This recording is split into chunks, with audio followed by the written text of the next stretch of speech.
use a drill bit. It's about a 1mm to just pop a little hole into both of these crescent moons, and that way I can then pierce them out from the inside. So I've popped some of the same blade butter onto the drill bit, and that should help it to go through the metal nicely. So you don't need to go super fast, and you don't need to really press. You just let the drill bit do its thing. Oops, there we go, that's 3. Make sure you're drilling into the wooden bit of your bench peg, not onto metal, otherwise you'll smash your drill bit. And we'll get the other side done.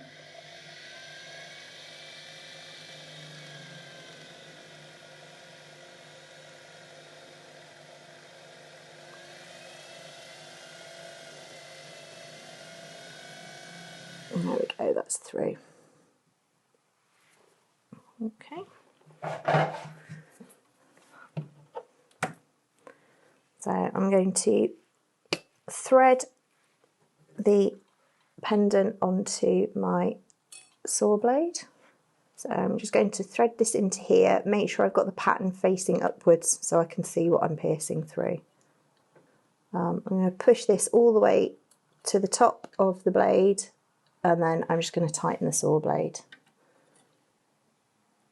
So by having that pendant at the top, it means that you can tighten the blade without it dipping down. There we go, that should work.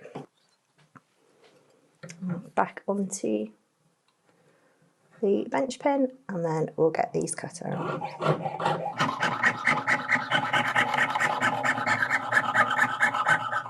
So with this one, because it's a small space, you can just use the space to manoeuvre around and make cutting easier, so you don't have to keep turning the blade.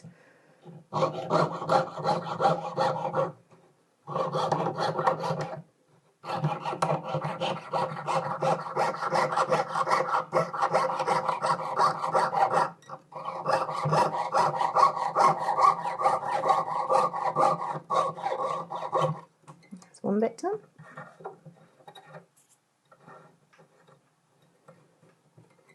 I'll just turn this the other way. I'll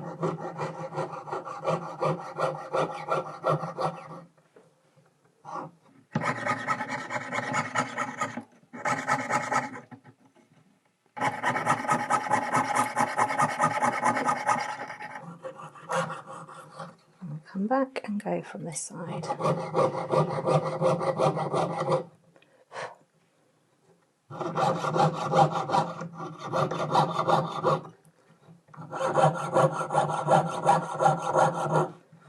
Obviously, if you want to do it all in one go and turn the blade at the point, you can do.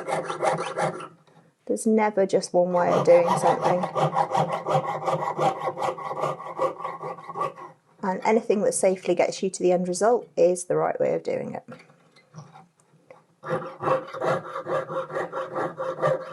There we go, that's one side done. I'm going to take the saw blade out and then I'll repeat it on the other side. Now I've got the moth all pierced out, I'm going to add some texture, and I'm going to use some stamps, some metal stamps for this.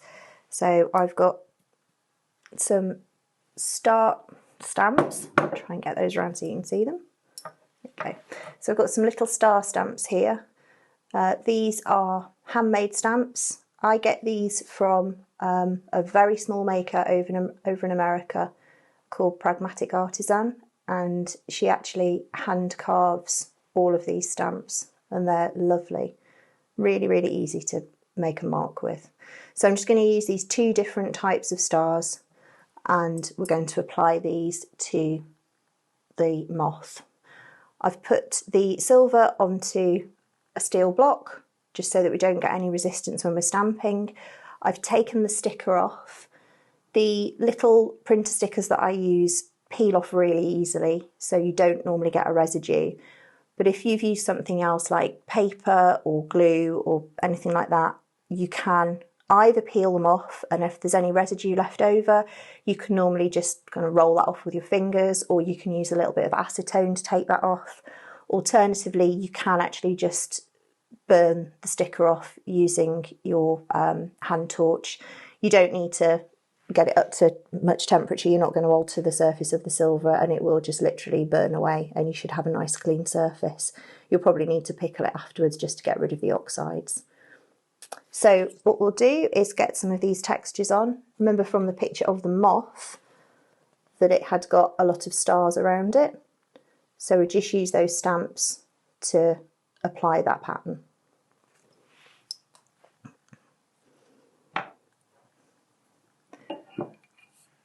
I use a brass-faced stamping hammer.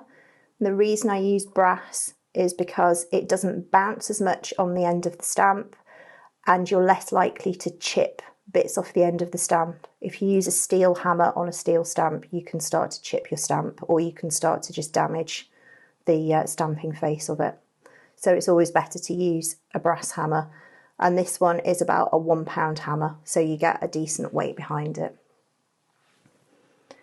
So we'll set up to stamp, and we'll just start putting some texture on. You don't have to be too prescriptive about where you're putting this. And you'll see that it just starts to add that texture in.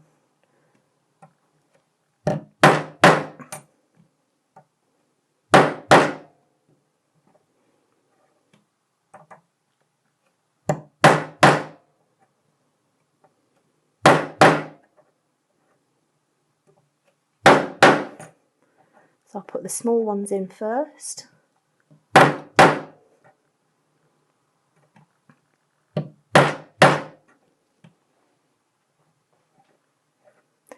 So the reason that we like to use a steel block under stamps is that it gives a resist to the back of the stamps.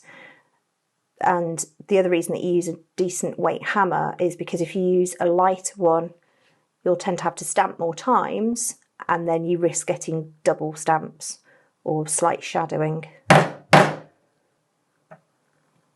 Okay, so that's the small ones.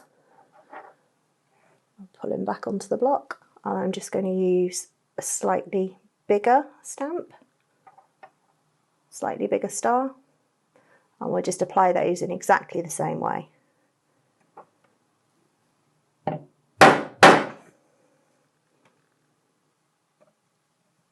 The bigger your stamps, the more you might need to give them a few taps. And when you get up to a certain size, you do tend to start to have to use a method called tilt and tap, just to make sure you get the entire impression. But with this size, it should be fine to just stamp straight down. We'll just add a couple more.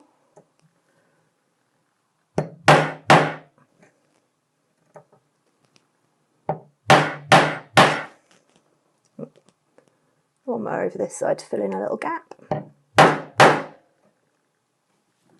And there we go. That's our pattern applied. You can add as many or as few stamps as you want. If you don't have a particular stamp, especially for stars, you can use things like a small screwdriver, and that will work out the same. A small sort of Phillips head crosshead screwdriver will work, and that'll give you a little star stamp. But you can buy a different variety of stamps, so most of the jewellery making suppliers will actually sell certain stamps, and stars and moons tend to be a quite popular pattern, so you shouldn't have a problem finding them. But obviously you don't have to stick to that particular pattern or design. You could use just a texturing hammer to apply a texture, you can use burrs, you can use diamond tip burrs, anything really to apply a texture if you want to add one in. The next thing that we're going to do is clean up the edges, and then we can set up to solder the back pin on, and also we're going to set up and sort out a bezel and create a bezel for this stone, which will then be suspended below the moth as part of the piece. I'm just going to tidy the edges of this up so that you can just get rid of some of the saw marks. I'm just going to use it's a cut 2 file, a flat file, and just take some of those lines out, and then I'll come in with a buff stick and just tidy that up a bit more.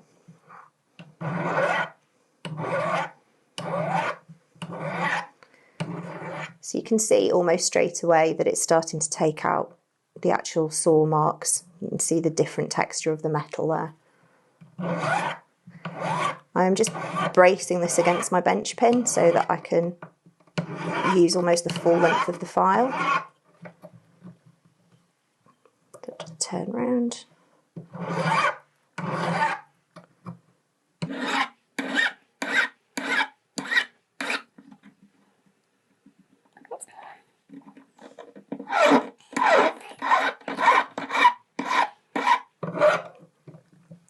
Working across the piece to just try and get the worst of those saw marks out.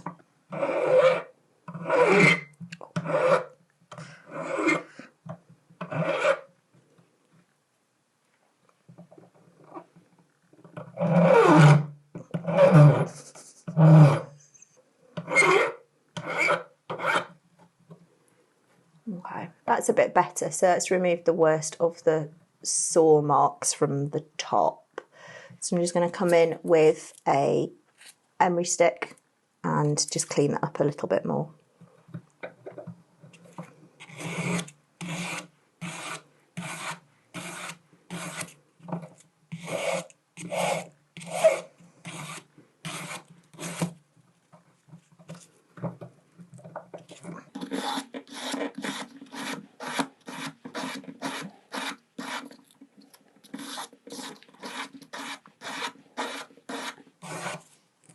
Okay, and then I'm going to repeat that for the rest of the wing just to make sure that that looks nice and neat.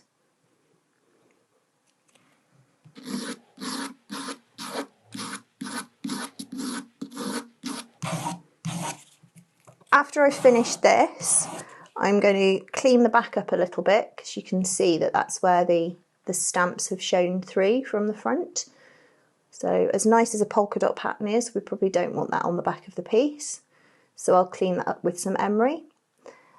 And then we can set up to work out where we're going to position the brooch pin and also start to make the bezel for our gemstone that we're going to have suspended from the bottom of the piece. I've cleaned up the edges of the wings with my file and also with an emery stick, and now what I'm going to do is use a strip of micro mesh which has been cut so that I can load it into a saw frame. This is a really fine emery and it's on like a cloth back, so it gives it a little bit more stability.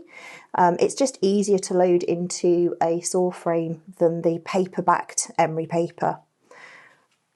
So it's loaded into the saw frame, and again I've just put it so that I've got it in place so I can get into these little cutout pieces.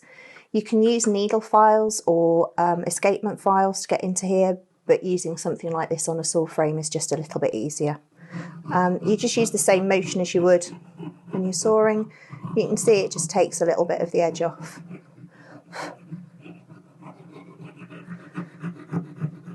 The other thing you can do is use a really small, really fine saw blade. So you could go up to something like an 8-0 saw blade, and you can use that as a file as well. You have to be a bit careful using it like that though, because you can slip and actually create more of a pierced out section than you necessarily wanted.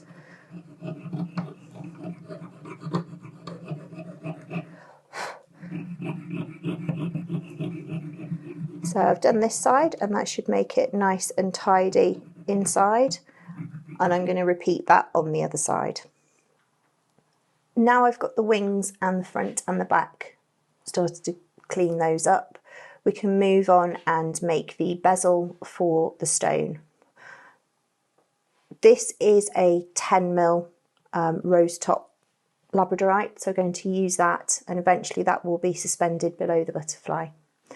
To make the bezel, I'm actually using this gallery wire, which has got a pattern on it, and that will just be wrapped around the stone to work out the measurement for it. and then we can get that soldered and soldered onto a back plate. I'm just going to trim the end of this gallery wire so that we've got a flat spot to be able to solder rather than having a piece that's a little bit more ragged. So I'm just using a pair of side cutters, and then we'll get that cut off. You could also use your piercing saw, but it's sometimes just as easy to snip this off. Try and get it as straight as possible. You can see that's just going to be an easier edge to solder. So now what I'm going to do is wrap this around the stone so that we can work out how much we need.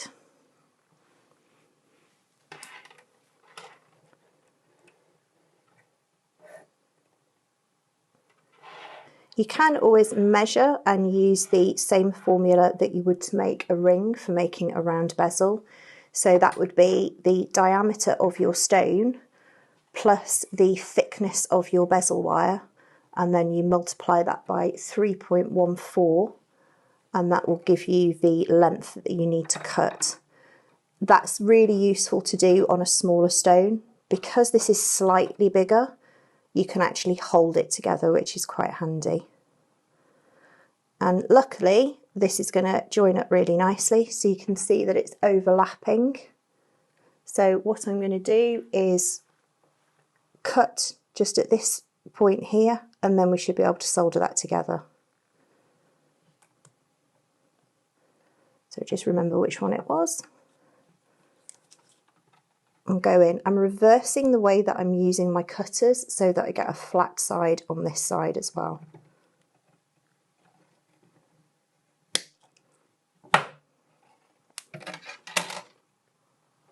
And there we go. With a bit of manipulation, those ends come together nicely, and then we'll be able to solder that.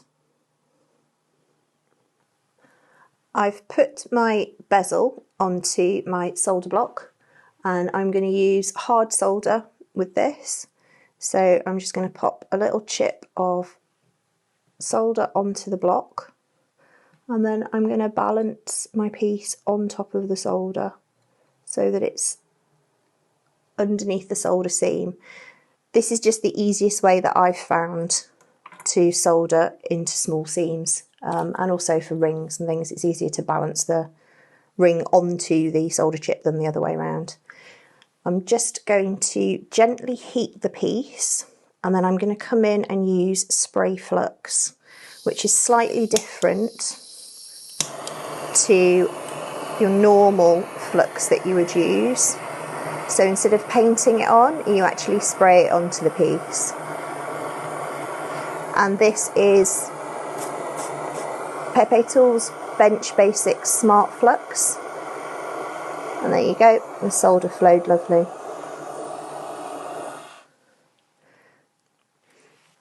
Now that that's soldered, I'm going to pop this in the pickle to get it nice and clean again. I'm going to reshape the bezel because I slightly misshaped it when I was getting it ready to solder, and then we'll pop this onto a base plate and get that soldered up and pierced out so we've got the stone setting ready.